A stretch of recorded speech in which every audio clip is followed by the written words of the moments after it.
രാഹുൽ ജിനാഥ് ഈ സംഭവ സ്ഥലത്ത് നിന്നും തമ്പാനൂരിൽ നിന്നും ചേരുകയാണ്. രാഹുൽ, രാത്രി നേവി സംഘം എത്തിയിട്ടുണ്ട്. അവർ അവിടെ സ്ഥിതിഗതികളൊക്കെ പരിശോധിച്ചുവോ? നാളത്തെ അവരുടെ പ്ലാൻ എന്താണ്?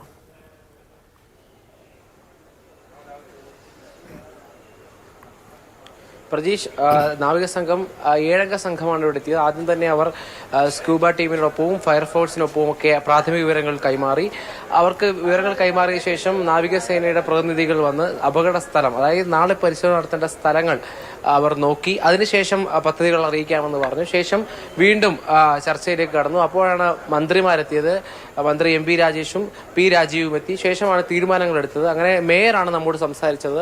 മേയർ പറഞ്ഞത് പ്രകാരം നാളെ രാവിലെ 6:30 തന്നെ വീണ്ടും തിരച്ചിൽ ആരംഭിക്കും. തിരച്ചിലിന് സ്കൂബ ടീമും ഒപ്പം സ്കൂബ ഡൈവിംഗ് ടീമും ഒപ്പം നാവികസേനയും ഉണ്ടാകുമെന്നാണ് അറിയിച്ചത്. 6:30 മുതൽ വീണ്ടും തിരച്ചിൽ ആരംഭിക്കും.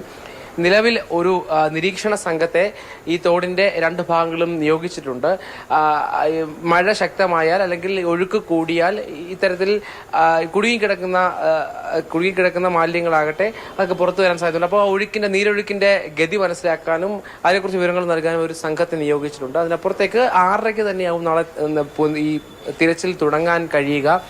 ഏറ്റവും പ്രധാനപ്പെട്ട കാര്യം നാവികസേനയുടെ സേവനം ലഭ്യമാകുന്നു എന്നുള്ളതാണ്. അവരുടെ കൂടി വൈദഗ്ധ്യം ഉപയോഗിച്ചുകൊണ്ട് ഫോട്ടോഗ്രാഫിക് ഇമേജിങ്ങോട് കൂടിയായിരിക്കും. അതായത് ചെന്ന് പരിശോധിക്കുന്ന സ്ഥലങ്ങൾ ഫോട്ടോഗ്രാഫുകളായി പകർത്തിയ ശേഷം ആയിരിക്കും പരിശോധന നടത്തുക. അതിനൊപ്പം തന്നെ തടയണ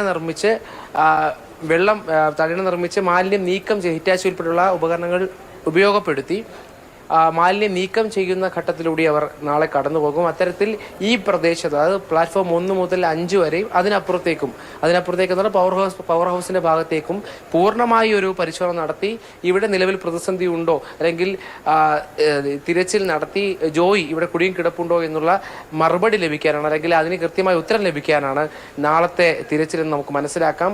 പൂർണ്ണമായി ഇന്ന് അവർക്ക് കടക്കാൻ കഴിയാവുന്ന ഇടങ്ങളുണ്ട്. 30 മീറ്റർ മാത്രം കടക്കാൻ കഴിഞ്ഞ മാൻഹോളുകളുണ്ട്, ടണലുണ്ട്. അവിടെയെല്ലാം പൂർണ്ണമായി കടക്കാനുള്ള ഒരു നയമായിരിക്കും. ആ നയം നടപ്പിലാക്കുന്നത് നാവികസേനയുടെ വൈദഗ്ധ്യം ഉപയോഗിച്ചായിരിക്കും. എന്തായാലും നാളെ നാവികസേനയും സ്ക്യൂബ ഡൈവിംഗ് ടീമിനൊപ്പം ഉണ്ടാകും. നാളെ 6:30 മുതൽ തിരച്ചിൽ വീണ്ടും ആരംഭിക്കും. പ്രതീക്ഷ.